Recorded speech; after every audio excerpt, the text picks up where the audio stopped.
muy buenos días a todos. Bienvenidos a una nueva edición de Diálogos OECA, edición virtual del Observatorio Empresarial para la Consecución de la Agenda 2030, que como todos ustedes saben, ha nacido en el seno de la Confederación de Empresarios de Andalucía, impulsado por su presidente Javier González de Lara, al cual le envío un saludo, que nos está conectado y nos está viendo. Y con la colaboración exquisita también ha nacido el observatorio de Unicaja Banco. Muchas gracias a Unicaja Banco y de hecho al final del webinar conectaré con José María López, que es el director de Responsabilidad Social Corporativa de Unicaja Banco, para que nos envíe un saludo. El tema de hoy que vamos a tratar, el título es COVID-19, cómo centrarnos en las medidas que funcionan. Es decir, si lo encuadrásemos dentro de la Agenda 2030, estaríamos hablando del ODS número 3, que es salud y bienestar. Y para este propósito contamos con 3 invitados de lujo, como siempre, en el observatorio.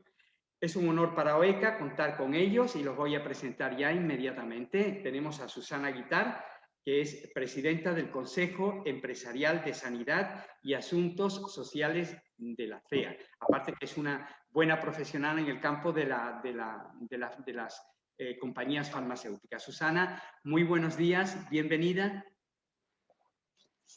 El micrófono.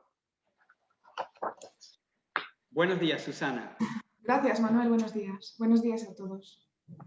Tenemos a Alfonso Carmona Martínez, que es el presidente del Real e Ilustre Colegio de Médicos de Sevilla. Un honor contar con tu presencia. Alfonso, muy buenos días. Hola, buenos días, Manuel y Susana y Carlos. ¿Qué tal? Y también tenemos a Carlos Rus, que es el presidente de la Alianza de la Sanidad Privada Española, ASPE. Muchísimas gracias, buenos días. Alfonso, también por acudir a la cita. Muy buenos días a todos, un placer acompañaros, Manuel. Pues la trayectoria de los 3, repito, son realmente extraordinarias, tienen unos extraordinarios currículos, no los voy a repasar ahora, son excelentes, aunque os invito a entrar dentro de Internet, porque están, sea en las redes sociales, que están los currículums de ellos, pero sí quiero señalar que son 3 personas de un gran conocimiento en temas de salud, y por supuesto su perfil humano es realmente excelente. He tenido la ocasión de investigar, de conocerlos más abundantemente en este último tiempo y la verdad es que me ha encantado conocerlos. Es de excelencia también la manera que están afrontando sus responsabilidades profesionales y esto es también muy extraordinario y nos vamos a aprovechar de todo esto en este webinar. A los que nos siguen, como siempre, muchísimas gracias por vuestra fidelidad, por estar aquí en Diálogos OECA y también repito siempre que las preguntas que tengáis las podéis hacer por el chat y al final intentaremos de alguna manera responder al mayor número posible de ellas. Entramos en materia. Las noticias siguen corriendo, las infecciones por COVID registradas oficialmente en el mundo han superado los 56 millones, según los datos de la Universidad Americana Johns Hopkins. Las muertes en el mundo superan, pero estos datos están cambiando constantemente, 1.340.000 personas. Y durante las últimas semanas las muertes por COVID-19 han aumentado en un 18% en Europa. Es decir, moría una persona cada 17 segundos, que no es verdaderamente una broma. Algo muy serio y tengo la impresión de que no terminamos de entender la gravedad de esto. Hay mucha información, mucha desinformación. Tengo siempre la sensación de que hay información rigurosa e información no tanto rigurosa, información sensata y otra que tampoco lo es. Y es verdad que también tengo la sensación de que falta muchas veces pedagogía para poder llegar a la sociedad y explicarle en la situación que estamos. Yo quisiera comenzar con una pregunta para encuadrar lo que es el tema. Comenzaría con Susana. A estas alturas, ¿qué sería, según tu opinión, imprescindible de saber sobre el COVID-19? Susana. Bueno, yo creo que lo has enmarcado bien, Manuel. Yo creo que a todos nos inquieta la misma cuestión, ¿no? Y es, primero, cómo evitar muertes derivadas de una situación que no podemos controlar todavía, pero además, cómo hacer que esto no impida que podamos seguir teniendo una economía saludable y un futuro prometedor, ¿no? Con puestos de empleo donde nuestras empresas tengan posibilidad de seguir compitiendo. Yo creo que a estas alturas, después de 6 meses que llevamos gestionando la pandemia, no se nos olvide que solo llevamos gestionando esta pandemia desde marzo de este mismo año.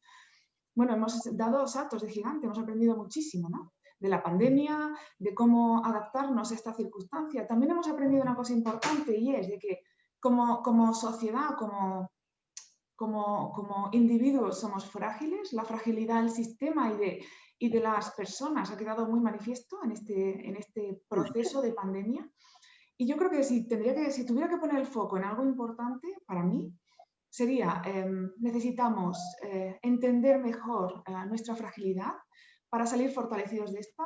Necesitamos entender muy bien la importancia de flexibilizar los procesos, de poner el foco en salir reforzados en una situación de crisis y sobre todo yo creo que tenemos que tener confianza y rigor en esa información, seguir las instrucciones, ser responsables, honestamente, o sea, muy responsables a la hora de afrontar, pues claro, un proceso de vacunación ahora que va a ser decisivo en cómo enfrentamos los próximos meses y tomar decisiones muy frías y responsables en este periodo para garantizar el futuro, básicamente. Carlos, ¿qué compartes y qué añades a lo que ha dicho Susana? Bueno, primero que sigue sorprendiéndonos, ¿eh? Vemos el comportamiento que ha tenido el virus o las situaciones que se están dando en países, pues, por ejemplo, como Alemania en la primera ola o en esta segunda, y sigue sorprendiéndonos, ¿no? Que es fundamental mantener las medidas de distanciamiento social, que no hay un sistema sanitario que con los servicios recurrentes pueda pues, asumir un crecimiento tan rápido y exponencial de pacientes, donde la UCI es un cuello de botella muy importante, donde es necesario además un personal de altísima cualificación, que sí podemos estar mejor aprovisionados, como lo estamos en esa segunda fase, estamos mejor preparados en cuanto a equipamiento, pero no hay un sistema sanitario que pueda estar preparado para una demanda que bueno, pues que no era previsible, ¿no?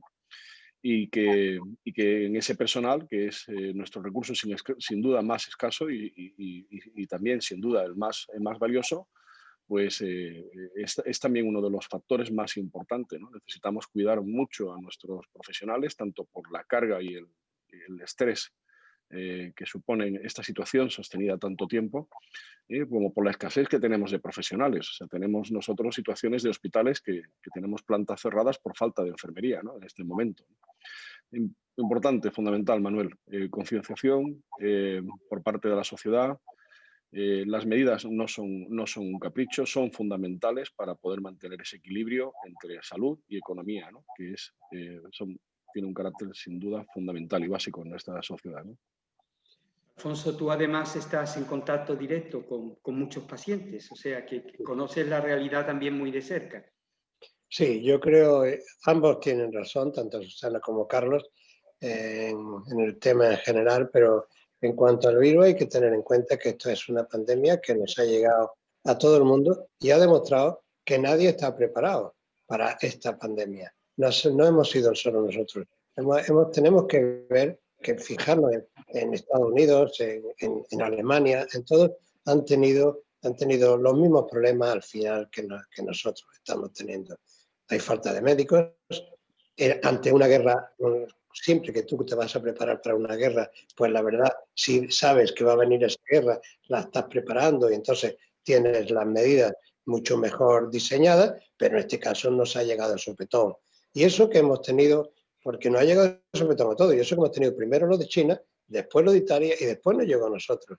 Incluso así, teniendo unos días antes, unos meses antes, sabiendo cómo nos llevan las cosas, no fuimos capaces de prepararnos, ni nosotros ni ninguna otra. Una vez dicho esto, yo creo que es el virus que está mejor estudiado de todo el mundo. Las vacunas, todo el mundo se preocupa por las vacunas, yo no me preocupo, yo he hecho muchos ensayos en vacunas, sigo haciéndolos, y las vacunas no dependen ahora mismo de las casas comerciales, que no están hechas para enriquecerse. Las vacunas, para que pasen los controles, son a través de las agencias estatales y mundiales, que pasen una serie de ítems, y si no pasan esa serie de ítems, no se pueden poner, porque tenemos que tener en cuenta que son se van a poner en individuos sanos, no es como una vacuna que se pone para una persona en un cáncer terminal, esto es para un individuo sano, para que no coja la enfermedad. Entonces tenemos que trabajar muchísimo, que sea efectiva, pero todavía más que no cause efectos secundarios importantes, ¿no? Salvo los normales que se puedan tener en cualquier vacuna. Yo creo que todas estas cosas nos están enseñando, pero yo echo de menos una cosa clara. Yo no digo ya a nivel mundial, porque si difícil es tener un calendario vacunal a nivel europeo solamente. Aquí en España tenemos muchos calendarios, ya gracias a Dios se están unificando, o hay que tener una postura común contra un individuo como es el COVID-19. Y no la hay, y no la ha habido desde el principio. Y eso nos hubiera facilitado muchísimo las cosas. Si todos nos ponemos con las mismas medidas, podemos sacar consecuencias. En estudio, ensayo, haces por aquí una cosa, haces otra, vamos a ver cómo se hace. Una vez que se hace un determinado estado, se llega a una serie de conclusiones y se ve si se ha fallado o se ha hecho bien, y eso se va extendiendo. Como no lo hacemos, pues nos cuesta mucho trabajo tener una orientación perfecta para poder seguir luchando contra el virus.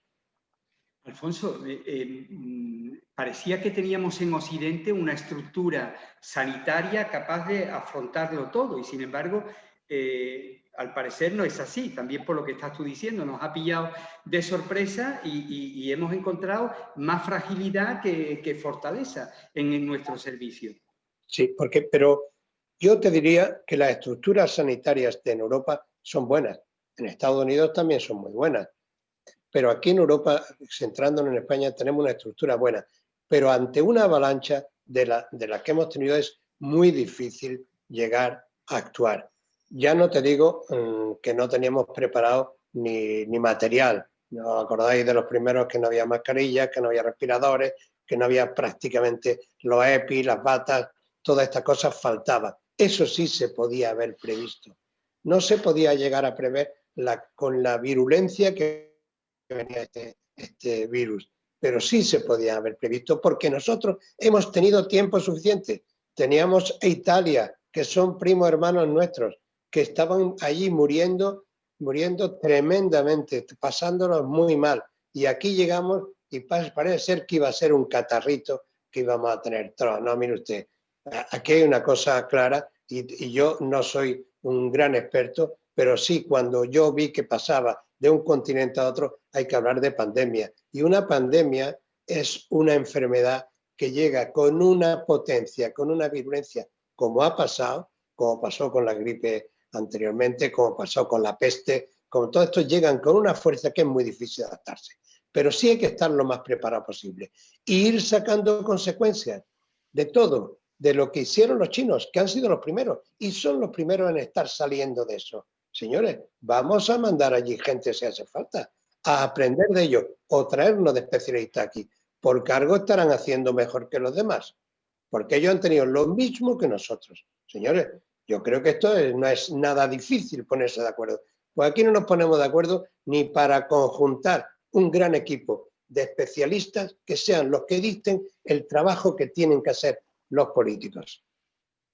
Susana, ¿estás de acuerdo con lo que decía Alfonso? Pues sí, estoy de acuerdo, por supuesto, ¿no? Yo adicionalmente diría, ¿no? Y me sorprende mucho porque, fijaos, yo cuando comparo la primera con la segunda ola, la percepción es bastante diferente, pero todavía nos queda mucho recorrido, ¿no? Por ejemplo, y pongo un dato concreto, ¿no? Sobre qué podría hacerse, ¿no? En este momento que quizás no se esté haciendo, ¿no?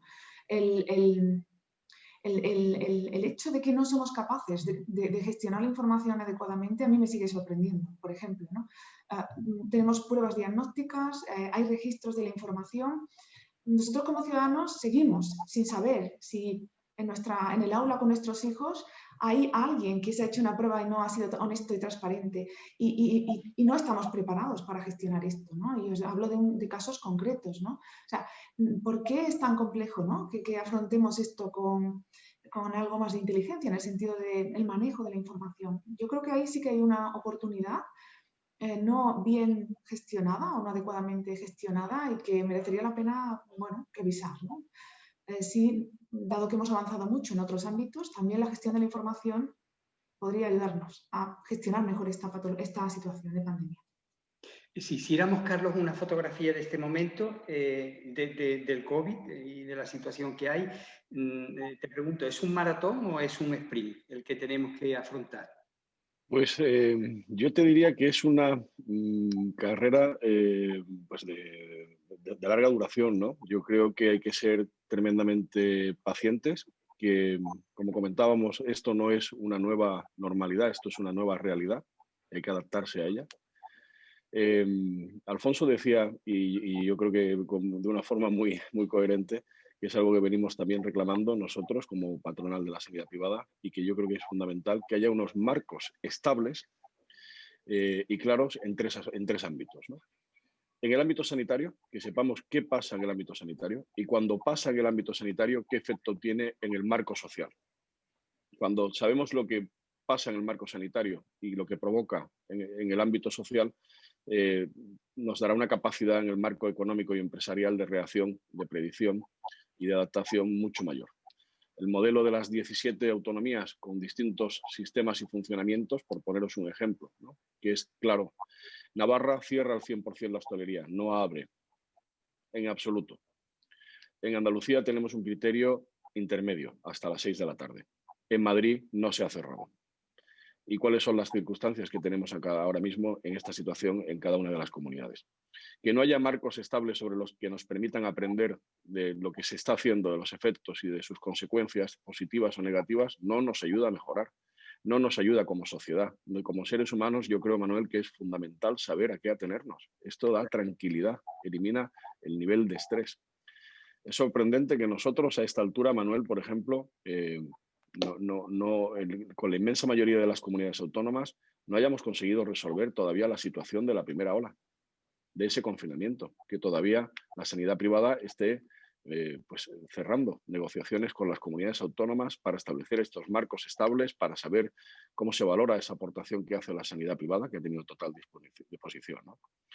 Esta maratón o esta carrera nos lleva hasta la inmunidad de rebaño y hasta ese momento pues tenemos que tener esa concienciación y seguir avanzando, pero necesitamos marcos estables de los que poder aprender, de los que poder aplicar un modelo científico, de los que poder ir mejorando, que nos ayuden a ayudar también a los ciudadanos, ¿no? A sentirse más confortables en marcos que sean conocidos. Yo creo que vosotros conocéis mejor cómo es el ser humano desde el punto de vista físico y evidentemente el ser humano está preparado para afrontar peligros, reacciona, pero el ser humano creo que no está preparado para afrontar la incertidumbre y de esto hay mucho en este momento. Es decir, incluso las mismas empresas que son las que están sufriendo en este momento con una economía como está, con una inmovilización que hay en todos los sentidos, están sufriendo un bloqueo y una incertidumbre que no saben un poco por dónde tirar. Se están aplicando medidas, pero me gustaría de alguna manera profundizar para ver si creéis que les faltan algo a estas medidas. Tú un poco has aproximado, Carlos, de las distintas regiones, cómo lo están afrontando. ¿Tenemos garantía de que lo que se está haciendo con rigor, Susana? Bueno, yo creo que lo que se está haciendo con cierto rigor. Yo creo que las medidas que se toman finalmente sí están dando resultados. Para mí ese es un dato. Yo siempre, como criterio, utilizo el resultado de la acción y creo que es evidente que sí, ¿no? Lo que pasa es que aquí hablamos también de los tiempos, el momentum, ¿vale? Y ya no creo que sea tanto una cuestión de qué medidas, sino cuándo y cómo se están implementando, ¿no? Y aquí sí creo que nos falta coordinación. Yo estoy de acuerdo con Carlos en ese sentido y lo hemos visto, lo estamos viendo, ¿no? O sea, hay todavía un juego en diferentes espacios, ¿no? En España, diferentes comunidades autónomas, de prueba y error, ¿no? Cuando yo creo que a estas alturas ya estamos preparados para saber qué funciona y qué no funciona, ¿no? Y esto, bueno, como ciudadano ya me inquieta. También comparto el criterio de Carlos, es un tema que yo siempre, bueno, lo he tenido clarísimo. La estabilidad para las empresas es fundamental. El poder saber qué va a pasar en 6 meses para decidir inversiones o gestión económica de la propia compañía, ¿no? Es fundamental y yo, bueno, en este sentido sí creo que es necesario ser muy honestos, muy transparentes con las empresas, tener ese diálogo abierto, productivo, es fundamental. Y en ese sentido, bueno, yo creo que se está abriendo, ¿no? En Andalucía es evidente que hay un diálogo, en España yo creo que también, pero siempre es una oportunidad de mejora. O sea, yo creo que la administración y las empresas todavía tienen una oportunidad de mejora en esa colaboración público-privada, que siempre hablamos de ella, que quién le pone el cascabel al gato, si me permites que te diga, o sea, es complicadísimo. Y si me permites que te dé un dato, por ejemplo, la Pharma Strategy que se ha publicado esta semana en la Comisión Europea, me ha sorprendido positivamente porque anuncia que la Comisión Europea va a revisar los datos de colaboración, o sea, los escenarios de colaboración público-privada y va a proponer fórmulas innovadoras que para probar en Europa de cara a fortalecer esa colaboración público-privada. Si Europa en este momento está poniendo el foco en esto, imagínate aquí en España la oportunidad que tenemos para seguir trabajando en este ámbito. Y la pandemia esto es fundamental en todos los sentidos. Alfonso, este problema, como tú decías, es un problema global. La pandemia es un problema global de todo el mundo. Sin embargo, no hemos tenido una respuesta global porque la OMC estaba desaparecida o no tenía las competencias para hacerlo. Se han tomado decisiones a nivel nacional o a nivel incluso ahora regional y tal, pero la impresión que tiene la ciudadanía es que ha faltado como un rigor científico a la hora de afrontar todo esto. Tú antes has dado una pincelada, pero me gustaría profundizar, es decir, porque probablemente tú como médico y como tantos de tus compañeros en la consulta médica están dando todo y están haciendo todo lo posible, pero se nota como si faltase una estrategia común para afrontar todo esto. Por supuesto. Yo estoy de acuerdo totalmente con lo que ha dicho primero Carlos y después Susana en el ámbito social. Lo único que tenemos constancia que a nivel mundial ha habido conexión vuelve a ser lo científico, en la búsqueda de una vacuna. Todo el mundo ha trabajado de la misma forma. Se han intercambiado estudios y tal, y al final se van a sacar, hay 180 y tantos estudios de vacuna, y van a salir 2 ya en este mes están probándose, y la China ya, Marruecos ha comprado ya 10 millones de vacunas chinas. O sea, que el tema científico sí se ha tenido bastante claro entre los científicos, que eso ya es importante. Pero nos hacen caso a los científicos. Hay 2 puntos. Primero, yo creo que la sanidad es una. No hay sanidad privada y hay sanidad pública. Hay buena sanidad o mala sanidad. Y nosotros, precisamente en España, no somos un pueblo rico, no somos un país rico que tenemos. Y ahora veremos después, con los 80 millones de turistas que no vamos a tener, que nos dejan la arca un poquito más llena. ¿Qué vamos a hacer? Tenemos que aprovechar todos los recursos. Y esos recursos están tanto en la pública como en la privada. Porque es importante que todo el mundo tenga acceso a la sanidad. Y aquí en España se hace muy bien. Tenemos una sanidad pública tremenda, pero no da suficiente abastos. Y lo estamos viendo ahora, Señores, vamos a aprovechar. Y eso tienen que hacerse, tienen que tomar conciencia los políticos, ser valientes, y estamos hablando de salud, no estamos hablando de economía.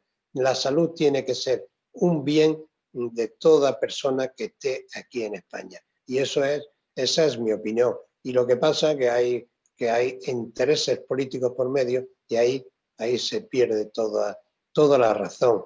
La gente está harta de vaivenes, está harta de que te den una política de acción ahora, al día siguiente te la cambien y 3 meses más tarde la vuelvan a cambiar y sea un tutu revolutum. Yo creo que hay que tener una directriz para trabajar en este momento. Y esa directriz la tienen que marcar, por suerte o por desgracia, gente que sepa. Y gente que después sepa transmitirla afuera. Y no que venga un señor que es Simón, y tengo que decirlo, porque aquí desde la OMC hemos pedido su cese, porque nos ha engañado múltiples veces. Entonces, si en vez de eso él hubiera sido, que es una persona preparada, no estamos hablando de un tonto, estamos estamos hablando de una persona preparada. Si él hubiera hecho lo que tenía que hacer como científico, yo creo que otro gallo nos hubiera cantado en todo el resto de España. Carlos, el análisis que ha hecho Alfonso es muy claro, muy diáfano. Es decir, tengo la sensación de que estamos un poco, que no tenemos muchas garantías de que esto se nos pueda ir de las manos. Es decir, con esta situación, y no estoy hablando de los operadores sanitarios concretamente, sino de las estrategias generales. Poco rigor, tengo la sensación de que estamos percibiendo la ciudadanía. Yo creo que lo que percibimos todos como ciudadanos es que el político tiene que estar mirando al que tiene la oposición por el juego político que se hace de esta pandemia porque se está aprovechando. Y esto es lo que no se puede esperar de un país democrático al que se le presupone ya una cierta madurez y unos principios en su sociedad. Y esto, ¿qué es lo que provoca? Una falta de transparencia. No quiero poner mis criterios encima de la mesa, prefiero hacerlo de esta forma para que no recibir un ataque. Y así es difícil a aprender. Entonces yo creo que hay esta mezcla de, primero, la falta de conocimiento, que todavía estamos aprendiendo mucho sobre el virus, y el miedo político a asumir el riesgo, ¿no?, de marcar unas pautas y de ayudarnos, ¿no?, también a concienciarnos y a aprender, ¿no?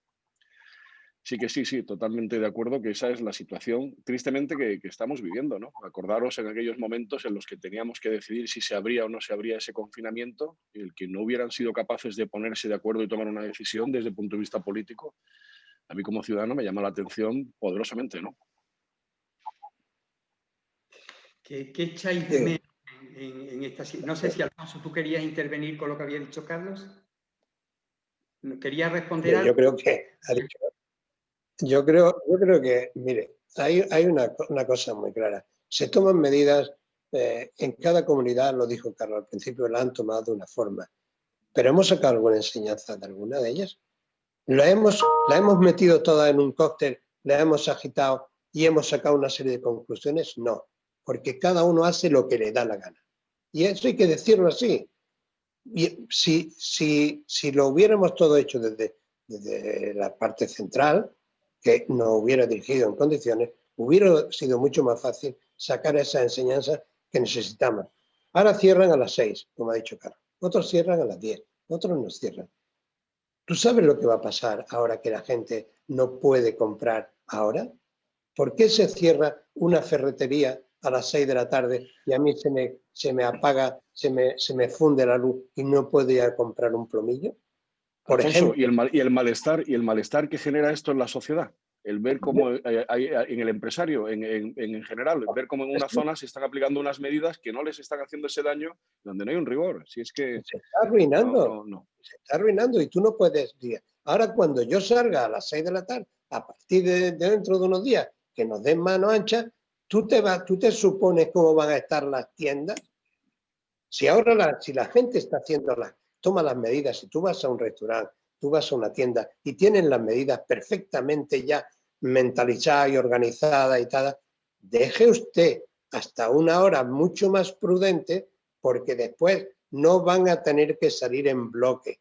Y eso va a hacer otra vez que la tercera ola llegue mucho antes de lo que queremos. No queremos más olas, queremos una marejadita suave para que los médicos podamos seguir trabajando. Y esto que están diciendo que vamos a salvar la Navidad, y todo el mundo va a sentir, tiene tantas ganas de explotar que va a salir a reventar la calle. Y esto es humano, cualquier psiquiatra te lo diría. Entonces vamos a hacer que las medidas de contención sean buena propaganda de que la gente, cada uno, se haga ese saber hacer, ¿no? Tiene que saber que la persona tiene que protegerse, tiene que hacer higiene, tiene que mantener las distancias. Todo eso la gente lo está percibiendo perfectamente. Ahí tenemos el ejemplo de los colegios. ¿Cómo lo están haciendo? Hay miles de colegios. ¿Cuántos han cerrado? Muy pocos. ¿Por qué? Porque los niños lo están haciendo muy bien. Y eso lo hace todo el mundo bien. Después, aquellos malintencionados que lo hagan mal o que no quieran hacerlo, pues hay que castigarlos, pero no de la forma que se está castigando a buenos y malos por el mismo rasero. Eso es lo que yo considero que no se está haciendo bien a nivel social. Vamos a profundizar entonces en las normas anti-COVID, o sea, desde vuestro punto de vista, ¿en qué habría que profundizar? Es decir, estamos hablando de test, de trazabilidad, de aislamiento social, distanciamiento social. ¿Qué habría que aplicar? Susana. Bueno, ya sabéis, yo no soy experta en salud pública, no soy la persona que debe dar la mejor recomendación. Creo que en esta mesa hay otras personas más preparadas, ¿no? Yo insisto, ¿no? Yo creo que hay cosas que han demostrado que funcionan, el distanciamiento social, los confinamientos no domiciliarios por zonas y tal han demostrado que funcionan.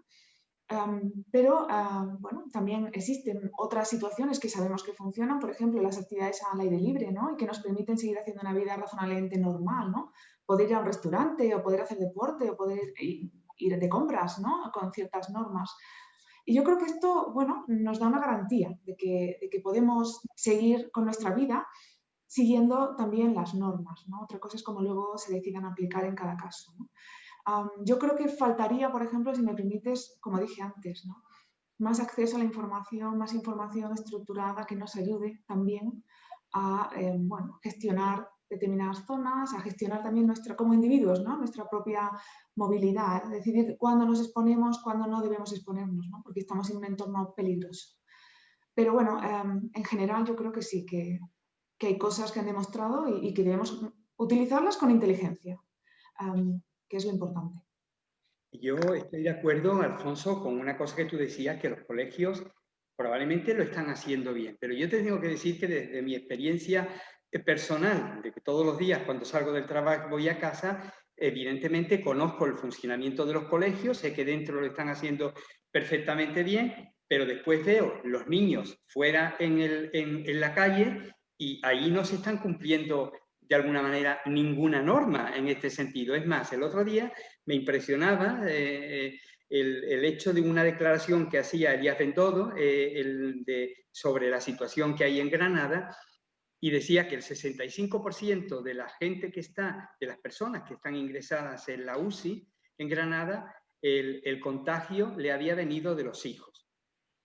Por lo tanto, a mí me gustaría seguir profundizando en estas normas. Carlos, ¿te parece que lo estamos haciendo? O sea, ¿qué faltaría o cómo lo tendríamos que hacer? ¿Esto es cuestión de calidad, cantidad? Yo creo que tiene una gran base la problemática en la capacidad económica, ¿no? O sea, ves a China y dices, oye, tú llegas al país, se te hacen 2 test, se te toma la temperatura y se te aísla 24 horas.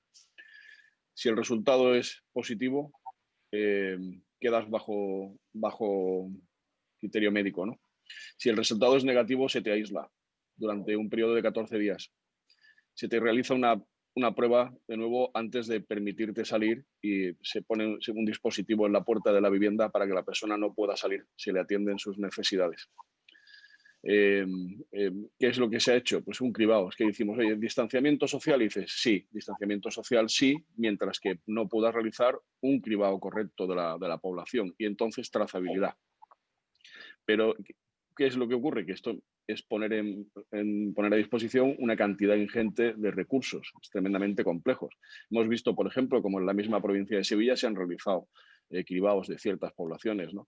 Es un buen camino, es una buena medida, pero siguen siendo medidas aisladas y hacen falta medidas que tengan un carácter más global.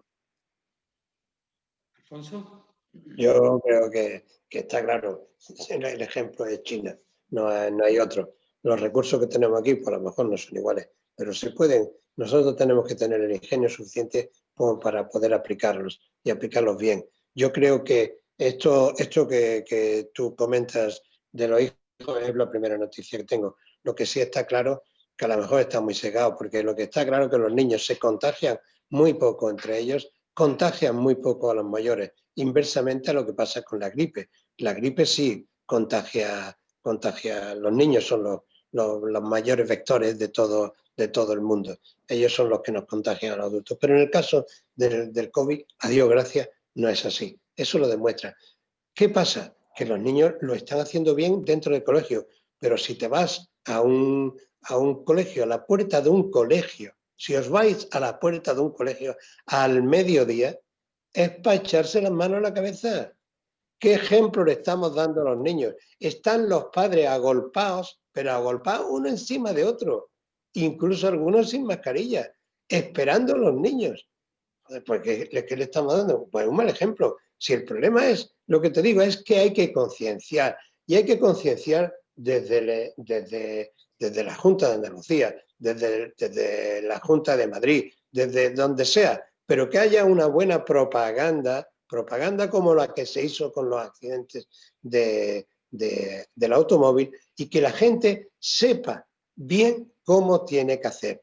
Pero en muchas, y hay que hacerlo en todos los órdenes de vida, porque esto que te estoy diciendo de los colegios, a lo mejor la conclusión ha sido por esa, porque los padres se han contagiado no de los hijos, sino que cuando han ido al colegio se han contagiado del que estaba al lado.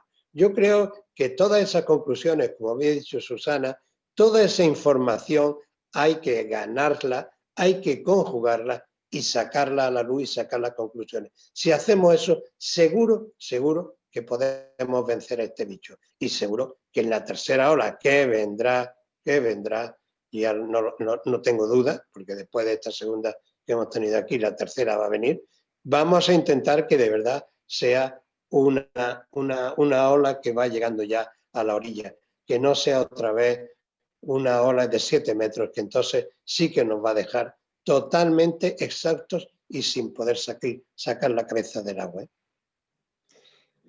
Yo tengo una sensación, no sé si será compartida por ustedes o no.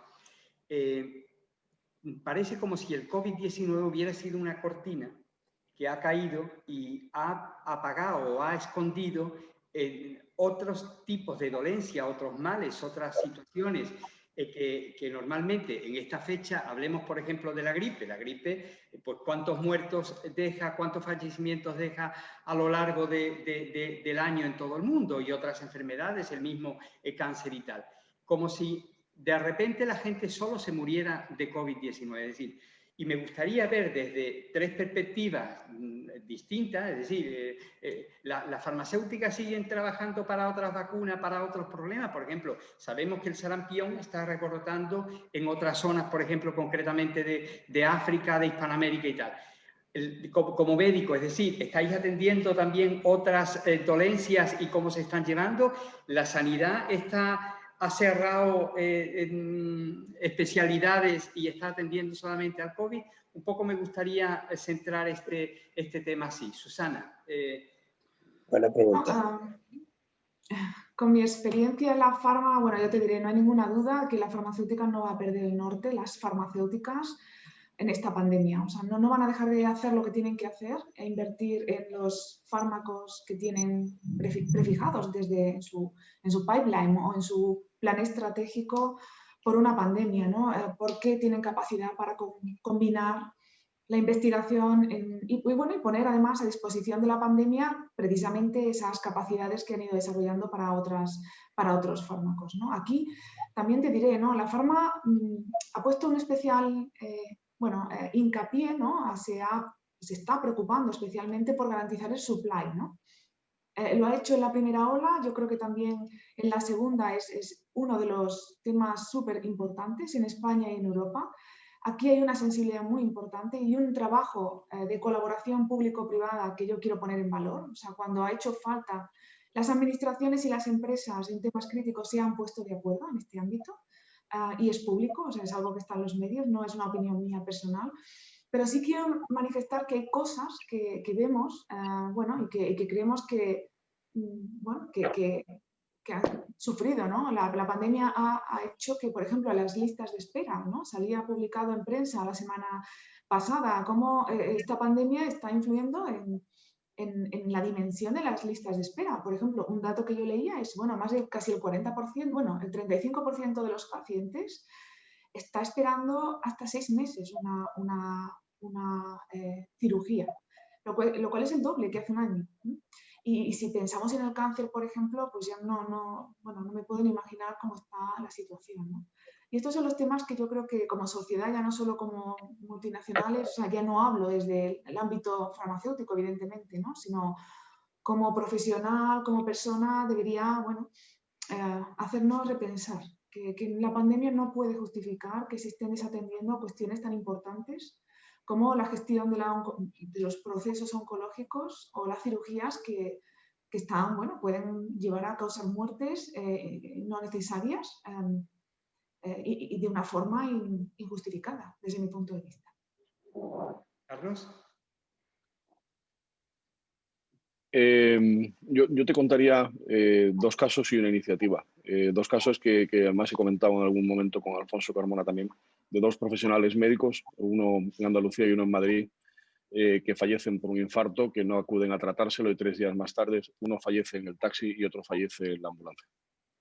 ¿Qué estamos hablando? Estamos hablando del miedo que se generó en ese primer momento de ola y que se dejó sin atender de forma absoluta a otra serie de patologías. De hecho, se nos da la orden de atender solo patología COVID y urgencias, ¿no?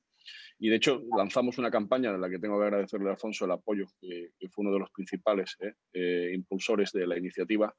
Lanzamos una campaña que se llama Lo seguro es venir, donde contamos con profesionales del ámbito público, del ámbito privado, que le pedimos que se dirijan a sus pacientes y que le marquen criterios por enfermedad en aquellos casos en los que no, en ningún caso, deben de dejar de acudir al profesional médico. Es una web que todavía sigue activa, que impulsamos fundamentalmente en el mes de abril y mayo, y que era por esta preocupación, porque hay muchísimos fallecimientos de pacientes por COVID, de pacientes con COVID y de pacientes sin COVID en estos números, ¿no?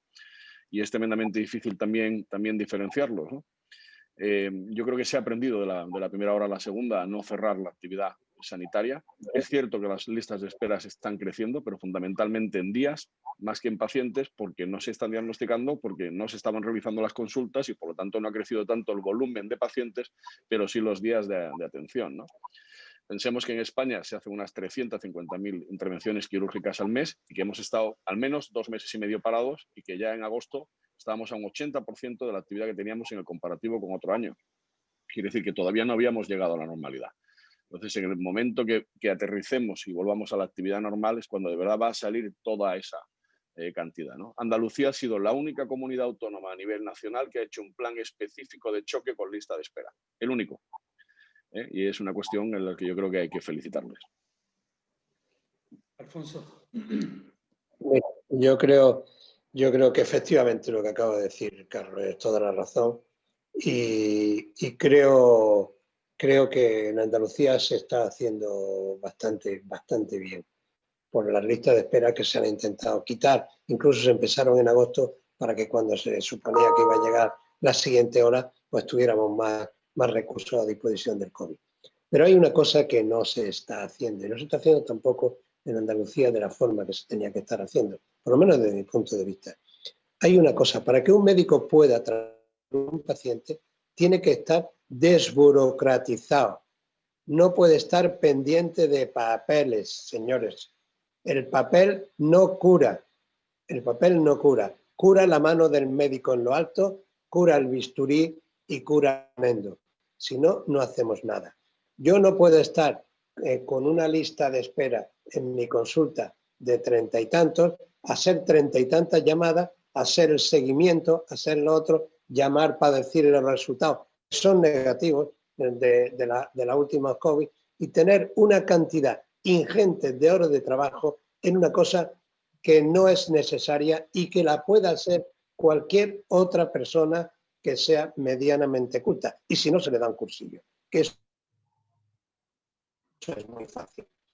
Las llamadas de teléfono, hay que tener una buena call center. ¿Para qué? Para que puedan tomar nota y derivarlo a los pacientes. Tiene que haber mucha masa administrativa. Tiene que haber gente haciendo el seguimiento, los rastreadores, el seguimiento de los COVID. Y los resultados no lo tiene por qué dar el médico. Cuando haya una pregunta médica que no la sepa responder esta persona, entonces que se le pase al médico. Esto haría muchas horas para que el médico se dedique a la asistencia. Eso en primer lugar. Después, en segundo lugar, ha habido una primera fase que la gente tenía un miedo horrible a ir a un hospital. Incluso hubo muchas consultas que las cerraron, porque había también médicos con miedo, y hasta que ya nos dimos cuenta todos, Oye, esto es una pandemia, hay que estar a pie de calle y hay que estar todo el mundo trabajando. Vamos a poner las consultas a disposición de todo el mundo, la urgencia a disposición de todo el mundo y con líneas perfectamente claras de la gente que viene enferma, de la gente que viene no enferma, a los controles de salud que se dejaron de hacer, controles de salud, se dejaron de hacer las campañas. Hubo muchas cosas que se hicieron en esa primera hora. Ahora se están restituyendo. Si logramos desburocratizar el médico, serán mucho mejor las cosas. Lo que no puede ser, señores, que un niño como salió de 8 o 9 años, que salió la bolita y tal, que se muriera por una peritonitis, porque no hubo nadie que le tocara la barriga. Bueno, eso es para echarse a llorar. Yo creo que eso no debe de pasar nunca. En un país como este, yo voy mucho a África y veo que allí sí, pero allí es que no hay médicos. Allí está el curandero y sí que no hay médicos. Entonces, señores, vamos a hacer que el médico haga su labor. ¿Qué es lo que sabe hacer? ¿Qué es lo que le gusta hacer? ¿Y qué es lo que quiere hacer?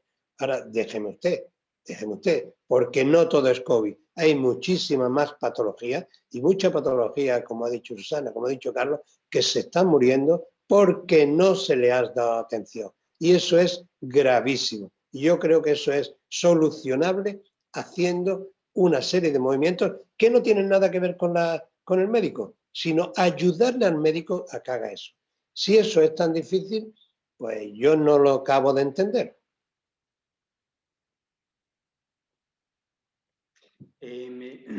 Gracias, Alfonso. Te pillo una frase que dijiste al principio de tu intervención, que la sanidad es una sola, es decir, pero es verdad que hay sanidad pública y sanidad privada. Los médicos, de alguna manera, que están en una y en otra, tienen la misma vocación y actúan de la misma manera, con la misma entrega. Pero claro, y a mí me sorprende que desde en la primera ola, incluso desde el gobierno central, se demonizaba de alguna manera lo que era la sanidad privada. A mí me gustaría ver un poco cómo está la situación ahora, es decir, sobre todo porque me parece que es fundamental la colaboración público-privada en una situación como esta. ¿Cómo lo ves tú, Susana, la aportación de uno y de otro, es decir, en este momento? Bueno, yo defiendo la colaboración público-privada, ya lo sabéis, no voy a repetirme. Es lo que ha hecho, ¿no? Por ejemplo, lo que decíamos antes, ¿no? ¿La farma va a necesitar reorientarse? No, pero precisamente porque es capaz de entender la colaboración público-privada y cuando ha tenido que colaborar con un centro de investigación público lo ha hecho y lo hace, ¿no? Bueno, ese tipo de flujos, ¿no? De lo privado a lo público, de una forma natural, son tremendamente importantes. Cuando enfrentamos una situación desconocida, ojo, yo digo, en la normalidad podemos tener unas reglas del juego, las que sean, y cada uno tiene derecho a decidir cuáles son las suyas, ahí yo no tengo ninguna opinión, pero está claro que cuando tenemos que enfrentar una situación nueva, pandémica, donde hay gente que está muriendo, mucha gente, ¿no? Y situaciones que nos están atendiendo, yo creo que aquí merece la pena pararse a pensar si realmente, bueno, se están utilizando todos los recursos disponibles o no. Yo no tengo los datos, Carlos, estoy segura de que te va a dar más información concreta, pero nunca es suficiente esta colaboración. En España, por desgracia, yo creo que de verdad muchísimo camino por avanzar. Ideológico, hay mucho camino de experimentación. No solamente es una cuestión de ideología, yo creo que también tenemos poca experiencia. Y tenemos que seguir avanzando en ejemplos, en explicar ejemplos de buena práctica y en probar. No tener miedo a probar, porque es que sería inaudito, ¿no? Que una sociedad civilizada, desarrollada como la nuestra, no pudiera permitirse el lujo de experimentar nuevas fórmulas, ¿no? De colaboración. ¿Por qué no? O sea, tenemos recursos, tenemos una necesidad que se enfrenta a un reto que no tenemos controlado y sobre todo tenemos un objetivo compartido que es salvar vidas, ¿no? Bueno, pues ahora depende de nosotros, ¿no? Pero bueno, datos concretos yo no te puedo dar, solo percepciones y opiniones.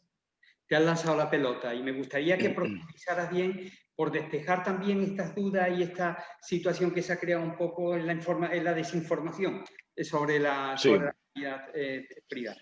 Bueno, esto da solo este tema da para mucho, pero yo intento hacer una versión resumida. Lo primero es que políticamente no somos rentables.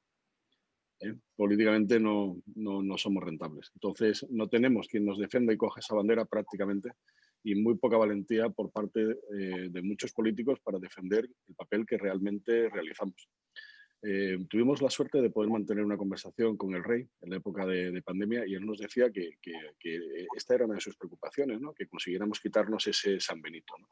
Pero yo creo que en este caso, cuando uno habla de este tema, lo que tiene que hacer es dar cifras, dar datos, porque hay que llegar, hay que contarlo. Entonces, me vais a permitir que os dé alguno, ¿no? Mirad, por ejemplo, solo en Andalucía el 40% de las intervenciones quirúrgicas se hacen en el ámbito privado. El 32% de las altas, el 28% de las urgencias o el 41% de las resonancias magnéticas. Estos son fuentes del Ministerio. Este es el volumen de actividad en las áreas más representativas, tanto hospitalarias como de diagnóstico por imagen, que hace la sanidad privada en el ámbito andaluz. Por ejemplo, el 18% de las mamografías. Y dices, oye, Andalucía, por poner este ejemplo en concreto, pues hace una inversión de unos 425 millones, en las últimas cifras que tenemos publicadas, que es, en términos absolutos, de las más altas de España, pero por habitante la más baja. Estamos en 51 euros. Tenemos todavía un camino de crecimiento en esa colaboración público-privada que yo creo que es importante, ¿no? Y también es importante dar otra cifra, ¿no? Muchos piensan que la sanidad privada vive del ámbito público, y si cogiéramos el hospital tipo, solo un 15% de su facturación de media es de colaboración público-privada.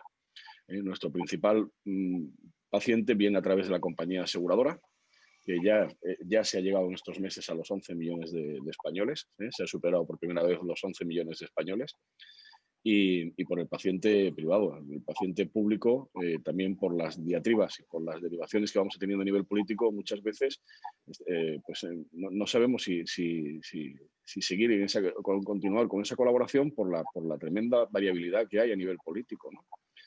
Pero lo que sí está claro es que nosotros nos pusimos a disposición de una forma total y absoluta a nivel nacional, con todos nuestros recursos, antes de que se declarara el estado de alarma. No necesitamos ningún estado de alarma. Hemos estado absolutamente disponibles siempre.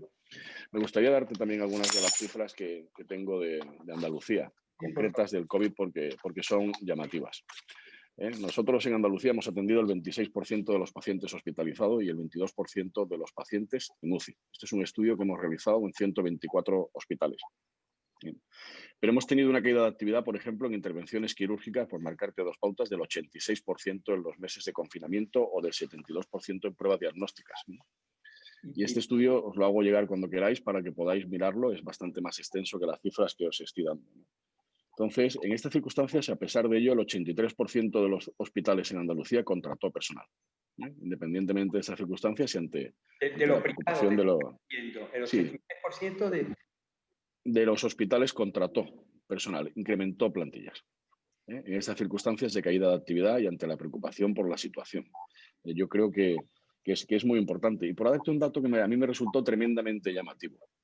Solo en los meses de marzo y abril, a nivel nacional, los hospitales privados compraron un 71% más que en todo el año 2019. Solamente en 2 meses, un 71% más que en todo el año 2019. A pensar que las mascarillas que comprábamos a un precio en diciembre se compraban a un 1.423% más en los meses de marzo y abril. Este ha sido el papel de la privada, este es nuestro papel. Somos complementarios, somos absolutamente necesarios, pero es que además está dentro de nuestro objeto social, esta colaboración. No podemos prescindir de ella, pero necesitamos que al menos se valore que somos un sector intensivo en mano de obra, de alta cualificación, un sector productivo muy relevante, motor en materia de innovación y de nuevas tecnologías. Las 2 primeras máquinas de protonterapia que se han implantado en España, que son máquinas que solo la máquina vale unos 22 millones de euros, la inversión total está rondando los 40, las 2 primeras que existen en España las ha implantado la sanidad privada en Madrid. Y hasta entonces teníamos que mandar a esos pacientes, sobre todo de ámbito pediátrico, y esto también Alfonso nos podría decir, a Francia. Entonces, a mí lo que me gustaría es que el político nos pusiera en valor como un sector económico que tiene un peso del 3,5% del PIB, que nos valoraran en función de lo que generamos de riqueza y de servicio, porque además nuestro principal valor es un profesional que es vocacional. Claro. Que esto, Susana, tú que estás también en esta industria, es algo que hemos pasado por otros sectores, es algo que tiene un valor muy especial. Alfonso, ¿qué opinas? Yo creo que Carlos Susana ha dicho una cosa muy interesante y Carlos ha dado la puntilla. Dos cosas, Igor, es verdad. Yo creo que esto ha ido cambiando a lo largo del tiempo. Yo me acuerdo de mis principios. Yo me he formado, como todos los médicos aquí en España, nos hemos formado en la pública y todos tenemos vocación. Todo médico tiene vocación pública. Quiero decir, pública en cuanto, por ejemplo, yo te digo que donde más satisfecho haciendo medicina es en África. Y te digo por qué. Por una sencilla razón, porque allí no tengo que cobrar, pero ni cobrar el sueldo que me pagaba el SAS, ni cobrar de un paciente. Allí tenía el reconocimiento de la persona, la sonrisa de un niño. Eso vale más de lo que me puede pagar cualquier gobierno. ¿Entiendes? Y eso lo hago extensivo a toda la clase médica y, si me apuras, sanitaria. En general, siempre en todos lados hay gente de un lado y de otro, pero en general es así. ¿Esto qué quiere decir? Que nosotros somos los mismos en la sanidad pública que en la sanidad privada. Para nosotros lo más importante es ser paciente. Pero es verdad que cuando yo estoy aquí y no estoy siendo ONG, tenemos que comer, pero tenemos que comer sencillamente, trabajar dignamente y cobrar dignamente. Yo creo que por ahí van las cosas. Y eso no se puede demonizar de ninguna de las maneras. Y esto, la izquierda, digamos así, yo creo que hay que hablar las cosas. Yo no tengo pelo en la lengua para decirlo, digo lo que pienso. La izquierda siempre demoniza esto. ¿Por qué? Porque si después ellos mismos van a hospitales privados. Eso son cosas que no entiendo. Porque si tú eres consecuente, tú no puedes ir a un hospital privado después, ni a parir, ni a esto, ni a lo otro. ¿Entiendes? Y sin embargo, después te están criticando. Y después, los de la derecha son lo suficientemente cobardes como para no implantar las reglas de juego, como ha dicho Susana, que todo el mundo las tenga claras y concretas. Y ahí están las cosas. Unos que tienen una gran propaganda, que lo difunden todo y la gente se lo cree, demonizando, y sin embargo, como ha dicho Carlos, hay 11 millones de personas que están dependiendo de la sanidad privada y no hay ningún problema. Y antes la sanidad privada, cuando yo empecé, te estoy hablando hace 30 años, pues le decía, es que en la sanidad privada nada más que van los mosquitos y la amígdala para operar. Y ahora no es así. Ahora en la sanidad privada se solucionan cánceres de todo tipo, se solucionan intervenciones de todo tipo y tienen el mismo nivel porque son los mismos médicos en un lado y en otro. Señores, vamos a dejarnos de politiqueas, de políticas que no llevan a nada y vamos a trabajar por nuestra sociedad, por nuestra gente. Y eso se hace aprovechando los recursos. Y eso, yo creo que eso no es ni denostar a nadie, ni que nadie lo haga de una forma que no sea la correcta. Y no con una propaganda fácil y de populismo. No, yo creo que las cosas hay que decirlas a la cara, diciéndolas, ya está. Y si la gente, estamos en un país que hay un índice muy bajo de analfabetismo, muy bajo. Se nos puede explicar todo. Y si las cosas se explican bien, la gente las va a entender perfectamente. Esa es mi opinión. Gracias, Alfonso. Sí. No quiero dejar de hablar de un tema que me parece que es fundamental porque está creando mucha expectativa. Y estoy hablando de las vacunas, que realmente la ciudadanía ha sentido una gran esperanza. También es verdad que ha habido mucha cautela por parte científica, porque probablemente conociendo cómo es el tema, se sabe que no se pueden tirar cohetes en el aire. Yo quisiera saber evidentemente si esto lo va a resolver todo de momento. Es decir, ¿con qué nos quedamos? ¿Con la cautela que hay que tener? ¿Con que no es la única medida que va a resolver esto y ya todo el mundo se va a tirar a la calle? ¿Con la esperanza de la gente? ¿Cómo lo estáis viviendo en las empresas farmacéuticas? Susana. Bueno, nosotros... Avísalo porque esto es materia tuya. Sí, bueno, a ver, la vacuna es una buena noticia, ¿vale? Las vacunas y otros antirretrovirales que van a venir, ¿no? Que ya están en un proceso muy avanzado, son una buena noticia. Y no lo digo yo, es así, ¿no? Las vacunas son una tecnología útil para gestionar los problemas de salud pública, ¿no? Entonces, esto es una buena solución al problema. Otro tema es los plazos, ¿no? O sea, somos conscientes de que la vacuna tiene que llegar, se tiene que vacunar a la población. Me decía el otro día un compañero de trabajo una cosa interesante, ¿no? Con la vacuna primera que conocimos, la de Pfizer, hubieran tardado 6 meses en vacunar la población de Berlín, los alemanes, ¿no? Afortunadamente ahora tenemos más vacunas, ¿no? Un portfolio más amplio, hay más diversidad y yo creo que esto nos va a ayudar a conciliar esas limitaciones, ¿no? O sea que buenas noticias. No creo que sea la única solución al problema por los plazos que se manejan y porque al final es un virus que muta y bueno, ya veremos si no hay que volver a revacunar la población en diferentes años consecutivos o como iremos viendo, ¿no? en el proceso qué sucede, porque no lo hemos, entiendo, es una situación nueva para todos, ¿no? Pero la vacuna, desde mi punto de vista, es una buena noticia. Carlos. A ver, yo creo que aquí hay que ser valiente, ¿no? Yo lo primero, y no es una frase mía, es que aquellos que ponen en duda las vacunas, pues bienvenidos a lo que es un mundo sin vacunas, ¿eh? Es esta situación que estamos viviendo. Lo segundo es que yo creo que hay una serie de pautas que hay que trasladar a la población y es que la vacuna tiene que terminar sus fases, hay que producirla en cantidad y tiene que llegar. Y que lo normal es que sea a final de primavera, a comienzo de verano, cuando verdaderamente esté llegando de una forma más masiva a la población. Que se habla de una inmunidad de rebaño que se cifra en el entorno del 70% de la población. Susana, corrígeme por favor si digo alguna barbaridad. Y que para esto vamos a tardar posiblemente pues el próximo año. Y que se habla también por los expertos que es muy, muy posible que sea una vacuna que tengamos que poner año a año, ¿no? Es decir, que, como digo, es una nueva realidad que hay que entenderla así, porque si no nos agotamos cuando no tenemos un horizonte y el horizonte pues no es cercano. Entonces, la vacuna es un gran remedio para esta pandemia, no es el único. De hecho, de los grandes avances que se ha dado también en esta segunda ola es que tenemos muchos mejores tratamientos. Y esto es fundamental, compaginar esta concienciación de este largo plazo con estos mejores tratamientos y con esa inmunidad que hay que conseguir en la población, ¿no? Alfonso, me gustaría que complementaras la respuesta con algo como médico, es decir, la vacuna es... Sí. La estamos esperando, creemos que será una gran solución, pero mientras tanto, sabiendo que unas debilidades o unas grietas con lo del COVID, por ejemplo, la neumonía, porque mucha gente se muere en los hospitales de neumonía o con gripes agravadas y tal, ¿sería conveniente, mientras tanto, vacunar a una parte de la población contra, por ejemplo, con el neumococo o bien las vacunas de la gripe? ¿Cuánto son importantes estas vacunas para atenuar lo que es la gravedad? Y yo creo que hay una cosa muy clara. Bienvenido a los mundos sin vacunas.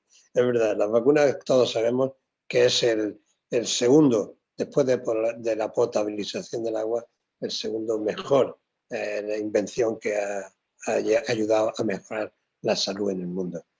Partiendo de ese hecho, yo creo que hay varias cosas. Primero, no se debe de dejar lo que te dije al principio, que se ha dejado un poco la vacunación, otras vacunas, y han hecho que haya rebrotes de determinadas enfermedades. La vacuna no es la panacea en sí, porque hasta que no tienes el 85% no hay una inmunidad de rebaño. Entonces, hasta que lleguemos a eso, va a pasar tiempo. Hay que hacer un protocolo que ya se está haciendo y se ha sacado uno, que primero tienen que ser aquellas personas que están más necesitadas, digo que la del COVID. Pero a estas mismas personas, que son las que están necesitadas de esa vacuna del COVID, tienen que haberse vacunado ya de la gripe y del neumococo, como tú bien has aconsejado. A partir de los 60 años, toda persona, tenga o no tenga riesgo, debe de vacunarse de la gripe y del neumococo, porque la neumonía que te produce el caso del COVID no tiene que ver con el neumococo, pero sí se puede sobreinfectar por el neumococo, ¿me entiendes? Entonces, que tengas tú ya esa protección es una cosa importante. No sabemos todavía tampoco cómo va a presentarse si una persona tiene gripe y además se infecta del COVID. No sabemos cómo va a ser. Si esa persona está vacunada, pues realmente va a tener ya una parte protegida. De hecho, te voy a decir una cosa que a mí me ha llamado la atención, yo soy vacunador por excelencia y mi gran vocación son las vacunas. Hay una cosa que me ha llamado la atención. Nosotros en Sevilla hemos puesto allí un stand para vacunar a todos aquellos médicos que quisieran vacunarse. Bueno, pues la primera vez, ha habido médicos de 70 y 70 y tantos años que han llegado allí y les digo, bueno, vea hombre, que bien que te vienen a vacunar. Era la primera vez que se vacunaban en su vida. La primera vez. Bueno, es que el gremio médico, con respecto a la gripe, siempre ha sido bastante reacio a vacunarse. Sin embargo, este año nos hemos quedado sin vacunas rápidamente. Nosotros aquí en Andalucía se han comprado 2.300.000 vacunas, 400.000, y sin embargo hay 8 millones de personas. No se van a vacunar las 8 millones de personas, pero 5 sí se van a vacunar. Este año, con la gran propaganda que se ha hecho, pues va a ser así. Toda la protección que tengamos de cualquier enfermedad, bien sea porque la hayas pasado, bien sea porque no la tengas prevenida por la vacuna, va a ser un punto a favor si coge el COVID, eso está claro. Y yo recomiendo a toda gente que tenga fumadores, todas aquellas personas que deben de vacunarse de la gripe, que se vacunen, porque nos ayudará cuando sí en algún momento, por desgracia, cogen el COVID, porque sea lo más leve posible. ¿Cuánto da, para cuánto tiempo da este tema? Se nos está acabando y esto sería interminable porque se me han quedado muchísimas preguntas en el tintero. Pero voy a pasarle la palabra a José María López y después os daré un minuto a cada uno para que deis como un mensaje final, un mensaje para la ciudadanía. José María, cuando quiera, encantado de escucharte. Gracias, Manuel. La verdad que si siempre sigo con interés todo lo que se dice, hoy especialmente, en primer lugar como ciudadano y también como usuario de servicios sanitarios públicos y privados que soy, y por supuesto de productos farmacéuticos. Con lo cual entiendo que nos encontramos ante un terreno tan importante para una sociedad y para una economía que lo que me choca es el grado tan alto que hay de politización, que realmente creo que este no es un ámbito para la política, sino simplemente para dar por hecho lo natural, que es el normal desarrollo de todos estos sectores, porque es necesario. Muy rápido, sé que tengo poco tiempo y siempre Manolo sabe que me gusta cerrar también mi intervención con alguna reflexión. En un minuto. Se comenzó hablando de la fragilidad tanto de los individuos como de las sociedades. Qué duda cabe que esto es algo que ya sabíamos, que es anterior a que comenzara la pandemia, pero yo creo que también se ha puesto de manifiesto en los últimos meses la enorme capacidad de resistencia y de resiliencia tanto de las personas como de la sociedad, y especialmente del sector sanitario, que con los recursos que tiene ha sido capaz de responder a una situación que yo tengo dudas sobre si realmente era imprevisible o no. Yo también tengo por ahí accedido a algún informe de la OMS. No sé si la OMS hoy día en el ámbito sanitario, insisto, yo hablo como ciudadano y profesional del sector financiero, no sé si a la OMS todavía le queda mucha legitimidad o no en cuanto a sus planteamientos. Me gustaría pensar que sí, pero insisto, no, tenemos que estar en primer lugar preparados, en cierto modo, para atender lo imprevisible, pero realmente no tengo tan claro que esto que ha ocurrido fuera imprevisible. Alfonso también se refirió, y ha salido en varios momentos de la intervención, al papel de la vacuna. La vacuna se va a desarrollar en el marco de la iniciativa y el control público, y en un momento determinado, una vez que se superen todos los estándares, ahí sí va a entrar en juego el sector privado, el sector farmacéutico, para su desarrollo.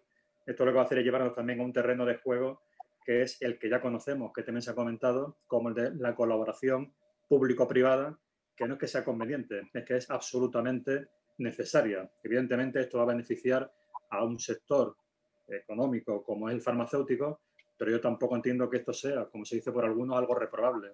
Son ellos los que van a desarrollar estas vacunas y, en consecuencia, van a realizar una inversión y que obtengan beneficios es parte también del juego de los mercados y algo natural. Termino. Se ha hablado mucho de China. Yo simplemente lo dejo ahí. Aquí creo que hay un debate parecido al que hay en el ámbito de la lucha contra el terrorismo entre libertad y seguridad. Realmente queremos que China en conjunto es mejor que Europa o que el resto del planeta, que tiene unas sociedades que realmente son democráticas. Se ha hablado de que la gestión de la pandemia en China ha sido mejor, pero es que ellos, este país, se basa en unas reglas del juego que no son las nuestras, con lo cual, admitiendo esta mejor gestión, también hay que admitir que han tenido herramientas que una sociedad democrática como la nuestra, como la europea, no se puede permitir. Y por último, termino, también se ha hablado mucho del modelo autonómico. Realmente también se plantea que el modelo autonómico, cuyas bases se sentaron en el año 1978, está dificultando la gestión de la pandemia. No es nada nuevo. El sistema autonómico y el reparto competencial no nació en el año 2020. Esto lleva ahí 40 años, lleva desarrollándose mucho tiempo y realmente yo creo que el golpe de realidad que hemos recibido todos es que en un ámbito tan delicado y tan sensible como es el de la salud, nos hemos encontrado que al final el gobierno ha tenido la competencia conforme a la normativa para decretar el estado de alarma, pero, y a lo mejor no es un elemento político, a lo mejor con buen criterio, han tenido que ser cada una de las comunidades las que han tenido que gestionar todos estos temas, no porque lo diga el gobierno central, sino porque esto responde al ámbito de reparto de competencia en nuestro país, que como todos sabemos es muy complejo y nos encontramos en un país mucho más descentralizado que un país federal como Alemania, por ejemplo. Se pueden decir muchas cosas más, pero para aquí quiero terminar con un mensaje final de optimismo. Creo que la ciencia, que tiene que estar en la primera línea de esta guerra también, de combate, tanto en lo que es para atender al público, a los ciudadanos, como en la investigación. Todo lo que no se gaste en investigación vamos a pagarlo con creces en un futuro. La labor de las administraciones públicas, el tejido empresarial, que al final también tenemos que buscar un equilibrio entre la sanidad y el normal desarrollo de las economías. Todo aquello que pueda aportar el sector privado no va a tener que aportarlo un sector público que ya estaba endeudado antes del inicio de la pandemia y más que lo va a estar después, por mucho que recibamos una gran ayuda por parte de la Unión Europea. Y al final todo esto va a tener reflejo en unos ciudadanos más saludables, que yo creo que es de lo que se trata. Y por supuesto me ha gustado lo que ha dicho Alfonso, y aquí sí que termino, yo que soy el director de la RSC, eso que él hace, que en África, que no cobra, pero que es lo que le llena de satisfacción. Me ha gustado esa reflexión porque creo que refleja bien la forma de ser y la forma de pensar de un colectivo que conozco en cierto modo y al que tanto admiro como es el que representan los médicos. Muchas gracias. Gracias a ti, José María. Quisiera que concluyerais un minuto cada uno. Susana, que dieseis un último mensaje. Bueno, yo voy a ser más corta que un minuto, más escueta, ¿no? O sea, yo me quedo con un titular, si me permites. O sea, yo creo que debemos ser atrevidos y ambiciosos para inventar nuevas fórmulas de colaboración público-privada por el bien de todos. Gracias. Esa sería mi conclusión. Carlos, un titular. Hemos puesto sin duda en la sanidad privada nuestra responsabilidad social por delante de nuestro objeto empresarial. Hemos sido también sin duda ese aliado flexible y ese recurso estratégico cuando nos han necesitado las autoridades. Esto está dentro también de nuestro ADN y así queremos seguir, ¿no? Con este nivel de colaboración y con este nivel de interlocución que ha sido el mayor que hemos tenido, pues yo creo que en toda nuestra historia. Gracias, Carlos. Alfonso. Bueno, yo creo que ahí yo lo resumo desde el punto de vista médico.